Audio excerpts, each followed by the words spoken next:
Hola chavos, ahora estamos en el video semanal 4. Vamos a darle al video porque en este caso también hay muchísima información y todavía nos falta el video semanal 5.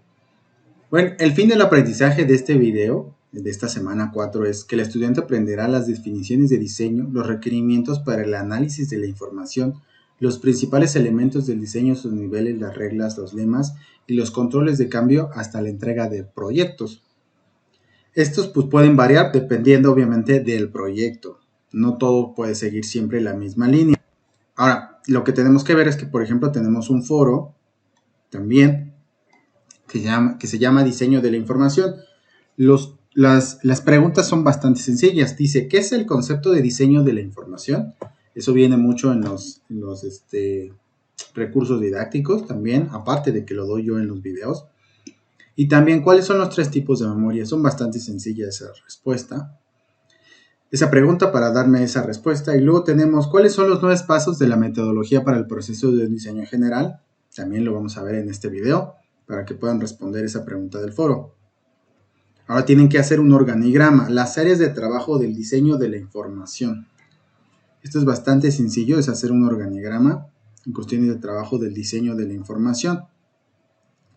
Como ustedes saben, los organigramas pues hay que jerarquizar, hay que poner todo ese tipo de cosas, representaciones, etcétera, y pues obviamente pues lo pueden hacer en PowerPoint para pasarlo en PDF y entregarlo sin ningún problema, ¿no? Y como por último tienen que hacer un crucigrama, una organización del contenido de la usabilidad, que son temas que también veremos en los videos, ya sea en la video semanal 1 o video semanal 2, o en los videos hasta el video semanal 5. Ya saben que ustedes pueden adelantar o atrasar sus proyectos, entonces les recuerdo que puede haber proyectos que vayamos haciendo en los videos semanales donde se repita información y donde venga información que a lo mejor viene en el video semanal 4, venga en el 5 también. Entonces les sugiero que vean también todos los videos para que puedan sacar esa información. Realmente no es tan complicado, sin embargo, pues no veo ningún problema, ¿no? Y los crucigramas, pues como ustedes saben, pues tienen que encontrar las palabras y las palabras claves, ¿no? Pero en este caso, pues pueden escoger entre las partes de lo que es el diseño de la información y podrán utilizar los recursos didácticos que ahí voy a poner y que ustedes pueden utilizar. Por ejemplo, la organización y contenido de usabilidad, diseño centrado en el usuario, aprendiendo sobre el usuario. Entonces, va a ser algo no tan difícil y algo tampoco tan complejo, ¿no? Entonces vamos a pasar a la presentación para entrar de lleno a definiciones importantes de diseños de información. Bueno, los diseños de información tienen una visión que debe ser en conjunto. Quiere decir que van a trabajar con el diseñador y el diseñador de la información, que son tal vez a veces no son la misma persona, pero en la mayoría de los casos es la misma persona, ¿no? Tiene un objetivo este diseño de la información, que en este caso es asegurar la efectividad de las comunicaciones mediante la facilitación de los procesos de percepción, lectura, comprensión, memorización y uso de la información presentada. Esta es obviamente presentada por el cliente.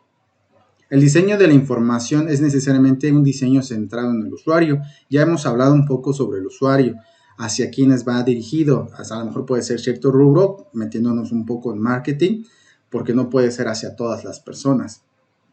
Debe ser ético, porque la ética se basa en el reconocimiento del otro como diferente y respeta su diferencia, es decir, los gustos, respetar los gustos de otra persona, tal cual como los que tenemos nosotros, ¿no? En este caso, pues deben saber que no hay recetas en los diseños de información, simplemente van a ir cambiando. Eso varía dependiendo de los conocimientos de la persona que está llevando este diseño de la información. También varía la aplicación del mismo y pues presta mayor atención, por ejemplo, hacia dónde vamos a ir, hacia dónde vamos a dirigir el proyecto que vayamos a hacer y sobre todo cuándo, dónde y por qué se lleva a cabo este proyecto, el proyecto que sea, ¿no? Los mensajes que producimos no son recibidos siempre de la misma forma como nosotros lo decimos. ¿Por qué? Porque las personas interpretan desde su punto de vista, desde su momento histórico, desde su estado de ánimo para interpretar la información. O sea, por ejemplo, si alguien dice algo y está enojado, tal vez la otra persona está contento, pues no lo percibe como como algo molesto, sino es así como, pues a lo mejor me vale, a lo mejor no me importa, pero la información se percibe desde el punto de vista en el cual el momento histórico y cómo nos sentimos y cómo estamos sentimentalmente tal vez en ese momento o los problemas que atravesamos también. Ahora, esto debe ser considerado un dúo comunicativo entre dos personas, una persona que manda el mensaje, otro que lo recibe y viceversa, ¿no? Entonces uno va a producir, otro va a interpretar, básicamente como cuando hacemos el triángulo del mensaje, ¿no? Pero la gestión de la información no siempre termina en la interpretación. Qué horrible ruido. En este caso también tiene que ver generalmente cuando interpretamos los mensajes en la forma del actuar de la persona que está mandando o haciendo este mensaje. Ahora, en el proceso de diseño incluyen dos tipos distintos de momentos. Estos momentos de distintos momentos no necesariamente ocurren al mismo tiempo. Pueden ser uno antes del otro o viceversa. También suceden de esa forma. Ahora, la organización de cómo se recibe esa información es importante. Cómo tenemos estos contenidos, cómo los percibimos y en este caso también cómo vemos incluso las imágenes y los textos de los cuales se está generando esta información. Esta información pues obviamente tiene que pasar por un proceso de planificación e implementación de la presentación visual del proyecto tal cual como el cliente a lo mejor te lo está pidiendo o cuando vamos a dárselo también al cliente. También requiere ciertas habilidades y conocimientos para procesar, organizar y presentar información en forma lingüística y no lingüística. También, ¿a qué se refiere? A que no siempre vamos a utilizar la voz para decir algo, también la vamos a agregar gesticulizaciones, modos de decir las cosas, cómo movemos las manos, etcétera, que son parte de la recopilación de la información. También requiere la comprensión de procesos cognitivos, es decir, reconocer cómo la otra persona aprende o entiende las cosas. ¿Sí? No podemos hablar tal vez temas complejos que a lo mejor con un estudiante porque no lo entiende. Tal vez tendríamos que hablarlo con una persona que a lo mejor tiene los mismos conocimientos o incluso sabe un poquito más que uno para poder sacar pares y generar una conversación plausible e inteligente para la resolución de proyectos o de problemas, ¿no? O para hacer el design thinking también, que necesitamos todo el tiempo para trabajar los procesos del diseño. Ahora, todos estos procesos cognitivos también van acompañados de cosas perceptuales, cosas de legibilidad de símbolos, letras, palabras, frases, párrafos y textos. Las áreas de trabajo del diseño también incluyen muchas paradigmas y muchas variantes como tales como las que voy a mencionar ahorita. Por ejemplo, el diseño de textos. El diseño de textos se ha convertido en una parte esencial para entender el mensaje o que se entienda la información que se quiera transmitir. Esto pues se desarrolla muchas veces en cualquier producto. A lo mejor te llega un producto como una televisión y a lo mejor la televisión tienes que programar los canales, a lo mejor tienes que ponerle el slip a cierta hora, pero tienes que conocer un poquito del ¿cómo se llama? Del proceso de la información, como recibimos la pantalla, que a lo mejor viene en su caja y viene con un manual o con ciertos documentos como la garantía, que es importante guardar y tener en claro cuándo empieza y cuándo termina también. Y pues si lo metemos un poquito más avanzado, pensemos en los libros escolares, ¿no? Que también pues tienen ciertos requerimientos y ciertas formas de acomodar la información. En este caso, pues no solamente el diseñador se va a encargar de hacer de la parte bonita, sino también de la parte legible, leíble y usable para los niños que estén utilizando estos libros o cualquier tipo de formato impreso, ¿no? Ahora tenemos también las tablas alfanuméricas, que en este caso pues vas a organizar los horarios, los directorios, los balances, etcétera. Esto los puedes hacer directamente en una presentación para que pues obviamente la persona que lo vaya a leer le sea más plausible leerla de forma más práctica y sencilla y entendible también. Ahora tenemos también los gráficos, como también diagramas, infografías, visualizaciones de la información que van a resumir y van a conceptualizar todas las ideas y los mensajes que nosotros vayamos creando. Ahora, estas pueden ser también información que no necesariamente tiene que ser muy clara, a lo mejor viene de forma abstracta, pero hay que darle una solución para que la persona lo entienda o las personas lo entiendan. Estas pueden ser cuantitativa o cualitativa. Esas son las formas de recuperar la información que vamos a buscar o estamos sacando de un proyecto, de una encuesta o de una aplicación de algún ejercicio, ¿no? Ahora también tenemos documentos administrativos, formularios, boletos, entradas. Eso pues todo mundo que nos dedicamos al diseño pues ya lo hacemos de forma un poco más práctica y sencilla, pensando también en el tipo de impresión, el número de tintas, los colores, el formato del tamaño del boleto, etcétera, ¿no? Y luego tenemos las instrucciones que muchas veces, como les decía, vienen en los manuales, pero también vienen en muchos elementos electrónicos, ya había mencionado en las pantallas, también en las computadoras, a lo mejor en las aplicaciones, electrodomésticos caseros. Luego tenemos los paneles de control, son sistemas de sonidos, cabinas de comando.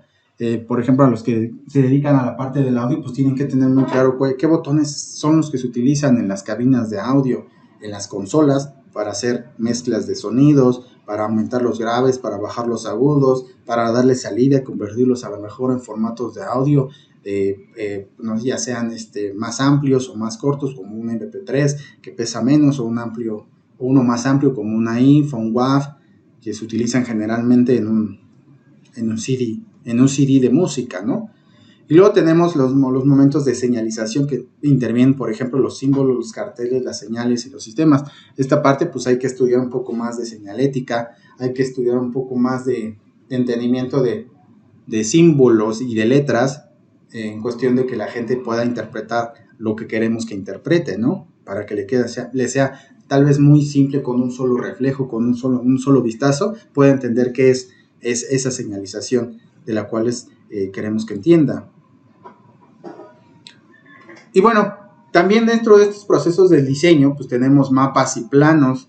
Los mapas y planos, pues pensemos a lo mejor en una esfera que es un mapa mundi, para entender por a lo mejor dónde están los puntos cardinales, el norte, el sur, el Ártico, el Antártido, los océanos, los continentes, las capitales, los países, muchas otras cosas que intervienen, por ejemplo, en la creación de estos tipos de mapas o planos, que pues, obviamente van ligados con otras ciencias como la cartografía, la arquitectura o la ingeniería, que siempre pues también buscan diseñar o crear elementos para resolver los problemas, o que se den la información de forma correcta y mucho más fácil de comprender.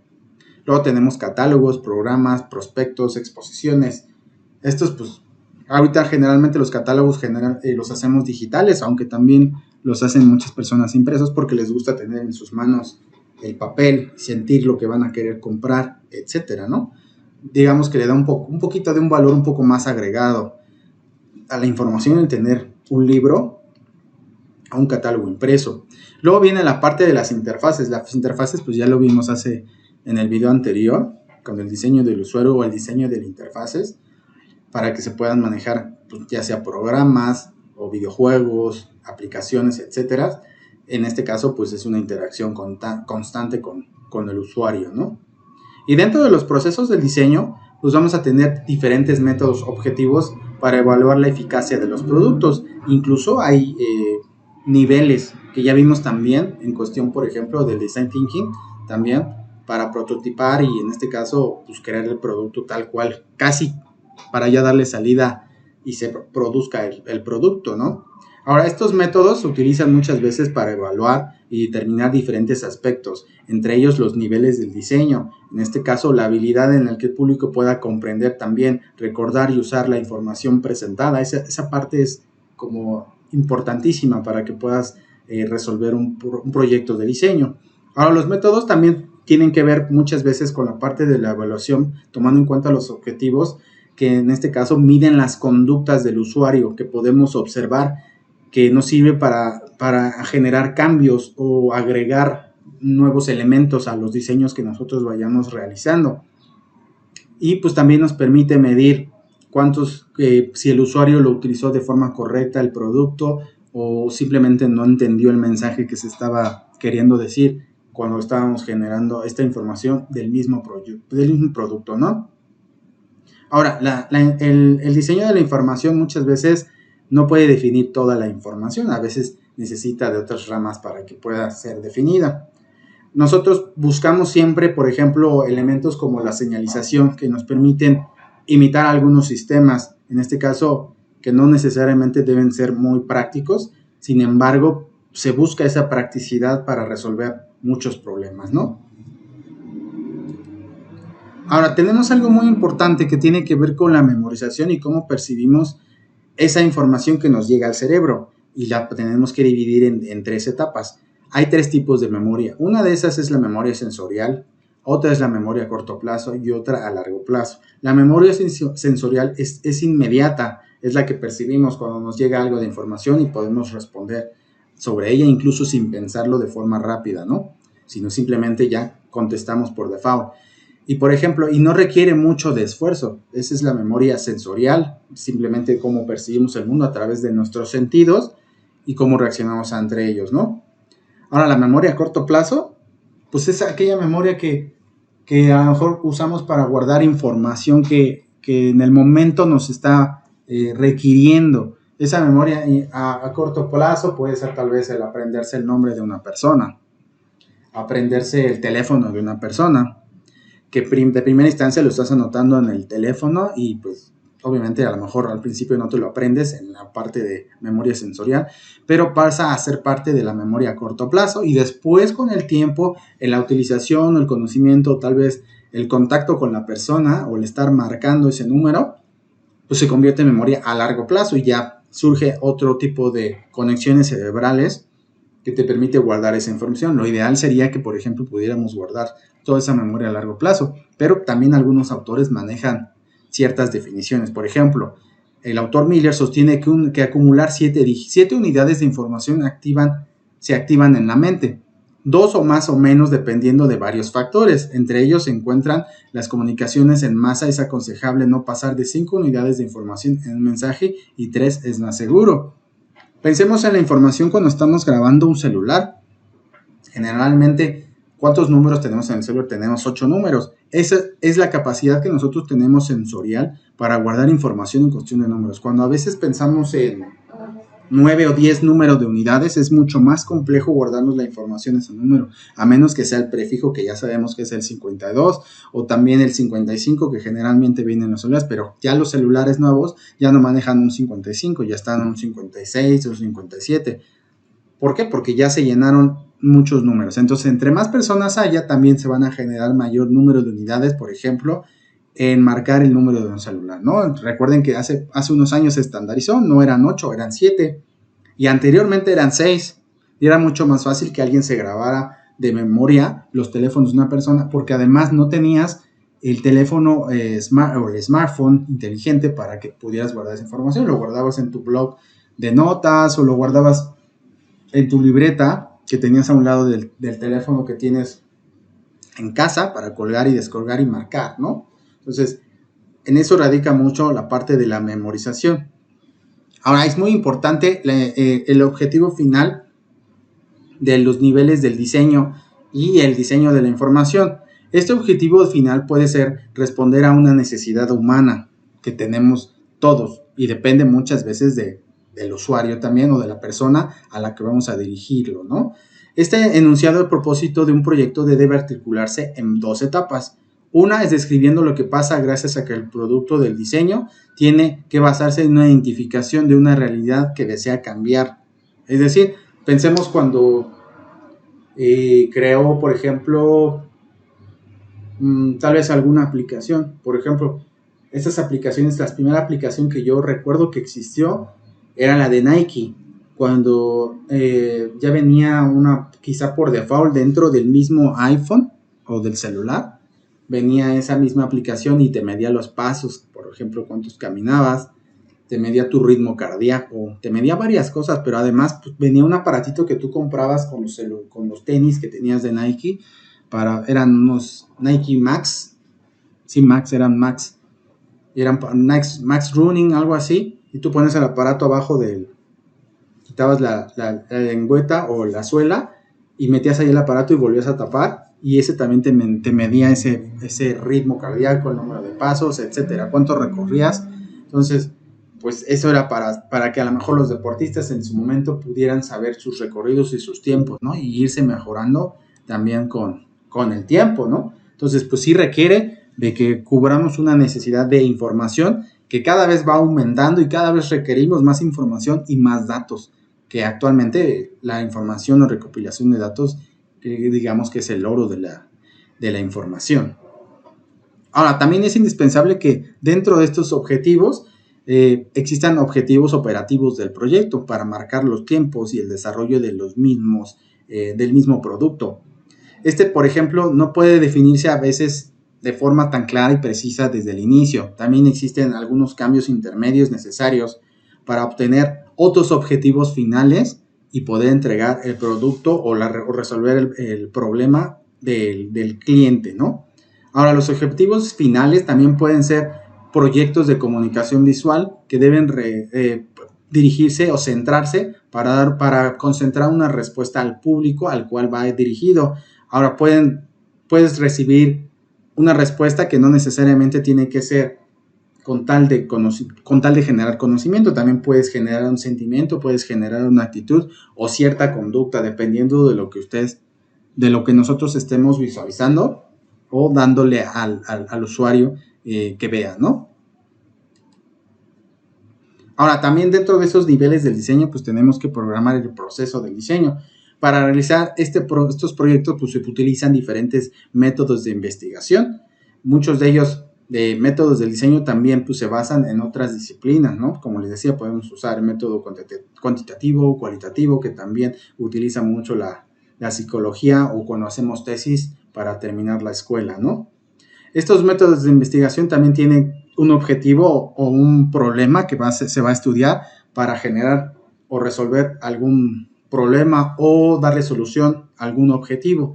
Ahora, estos diseños también, por ejemplo, te permiten tomar decisiones o estrategias para implementarlas físicamente o visualmente. No necesariamente tiene que ser todo visual, también puede ser algún aplicativo que requiera la interacción física de la persona.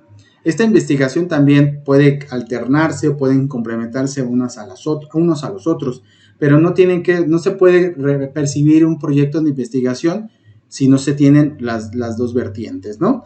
Ahora, en este caso, por ejemplo, el proceso del diseño está basado un poquito más en cuestiones de experiencia y en los años de trabajo. No hay un proceso o una metodología que tú puedas decir, sabes que esta es la mejor metodología para resolver un problema de diseño o terminar una campaña o entregar una aplicación. No existe tal cual un proceso de diseño magnífico o perfecto.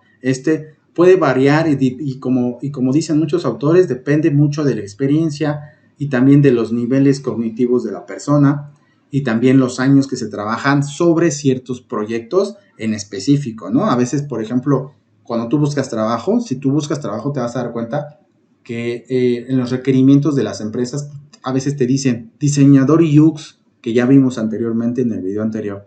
Entonces, pues necesitan a alguien que se especialice en eso. A lo mejor incluso te dicen que tenga 5 años en una agencia haciendo estos proyectos o que haya sido director creativo. No lo sé, pero también tienes que tener un gran portafolio para poder demostrar que hiciste todos esos proyectos y los llevaste a cabo hasta el final. Ahora, viene esta parte muy importante que son los diseños de información y en este caso, pues tienes que entender estos que son los 9 pasos para diseñar o resolver un problema del cliente, ¿no? Que en este caso es para resolver diseños en general. El primero es el contacto con el cliente. Esa parte medular es la más importante. Primero saber cómo es que te contactó el cliente y por qué llegó a ti. Una de esas podría ser que fue una recomendación, que generalmente es lo que pasa. Alguien te recomendó con esa persona porque le gustó lo que le hiciste en su proyecto. La otra es que te haya buscado tal vez a través de redes sociales o por internet. O puso a lo mejor unas palabras clave en internet y le apareciste ahí, se le hiciste lo más práctico y a lo mejor incluso tuvo acceso a tu portafolio y por lo cual quiere tener ese contacto contigo, ¿no? Y en ese contacto pues pueden pasar muchas cosas, desde caerle bien, desde caerle mal, hasta poder seguir con el mismo proyecto y mantenerlo para la siguiente sesión donde se pueden reunir, ¿no? Ahora viene el paso 2, que es una parte muy importante que se llama recolección de información. Esa recolección de información, pues la primera que la vas a obtener es directamente del cliente. Ahora, también puedes obtener esa recopilación de información, tal vez si es un producto que ya está en la venta, puedes conocer las métricas de sus ventas, también te las puede dar el cliente. También te puedes basar en sus redes sociales, tal vez del producto o del cliente, en donde está mostrando sus productos, cómo las dirigen, hacia dónde van, cuáles son los diseños que están utilizando, ¿sí? Ahora, Después de eso vas a poder tener todo, después de esa recolección de información, pues ya puedes replantear una lluvia de ideas y decir, pues voy a diseñar una estrategia de diseño. Algunas veces es un rediseño de algún producto, otras veces es romper un paradigma con respecto a lo anterior para crear algo nuevo y que obviamente impacte y genere esa innovación en el producto y se genere mayores ventas del mismo producto, ¿no? Dentro de esas estrategias, pues ya puedes desarrollar que a lo mejor sea a través de las redes sociales, otras pagar a lo mejor a las mismas redes sociales para que ese producto se vea. Ya sabes que puedes contratar sus servicios de Facebook, los servicios de Instagram, incluso el TikTok. Puedes hacer muchas cosas, ¿no? Ahora también está el desarrollo del diseño y producción de prototipos. Estos, pues como les decía, pues haces tu diseño tal vez en la computadora y todo, y obviamente hay que pasar revisiones con el cliente para ver si le gusta, para proseguir los procesos del diseño. Y ya meterse después a la producción de los prototipos, de que esa parte, pues primero pues es una parte visual y después tal vez depende del producto o del problema que quieras resolver al cliente, ya pasas a la producción misma de ese proyecto o de ese producto para poderlo plasmar físicamente, tenerlo en las manos y decir, ¿sabes qué? Me gustó, me encantó o no me gustó y regresarse unos niveles más atrás para poder entender o mejorar la solución del problema. Ahora tenemos la evaluación. La evaluación pues viene ya después de haber hecho el prototipo, de haber puesto la función, tal vez pudiste a lo mejor testear un poquito esta parte de pasarlo a lo mejor a ciertas personas para que lo prueben y te den la información que tú necesitas saber y te digan, ¿sabes qué? Si me gustó, no me gustó, tal vez no lo usaría, tal vez lo compraría, etcétera. Que es información que también necesitas a futuro antes de que puedas fabricarlo en masa, ¿no? O puedas implementarlo para que todas las personas lo puedan ver. Ahora tenemos esta parte del rediseño, que obviamente viene después de la evaluación, porque pues hay que mejorar los productos, sacar el mejor potencial de los mismos, y eso nada más se logra a través del rediseño. ¿Sí? Tú puedes estar escalando entre los niveles del diseño, de las metodologías de los 9 pasos, e ir de un lado a otro y regresándose o avanzando un poco más. El chiste es llegar hasta el último nivel. Y luego tenemos la fabricación e implementación. Esta parte pues ya tienes que ver costes, ya tienes que ver cuánto tiempo te vas a tardar, quiénes lo van a hacer, quiénes te van a ayudar, quiénes van a ser parte del equipo para hacer todo este proceso. A veces ya no te metes tanto tú en el sentido porque ya el cliente ya empieza a ver otras formas de ver, yo lo voy a fabricar o lo voy a mandar a hacer, o tú mismo como agencia, como diseñador, pues tal vez encuentres quien te lo haga y también valorar los costos y sacarlos y ver si los incluyes también dentro del mismo proyecto para también poder cobrar un poco más de dinero, ¿no? Luego tenemos la evaluación a escala real. En este caso, pues ya es casi el producto fabricado, o ya es el producto fabricado y ya lo puedes empezar a utilizar. Ya lo testeas de forma real, ya que pasó todo el proceso anterior y pues ya empiezas a generar tal vez alguna campaña o algo a dónde vas a venderlo y dónde lo vas a posicionar, a lo mejor en un estante o a lo mejor nada más es digital y simplemente se va a pasar a través de las pantallas de algún lugar.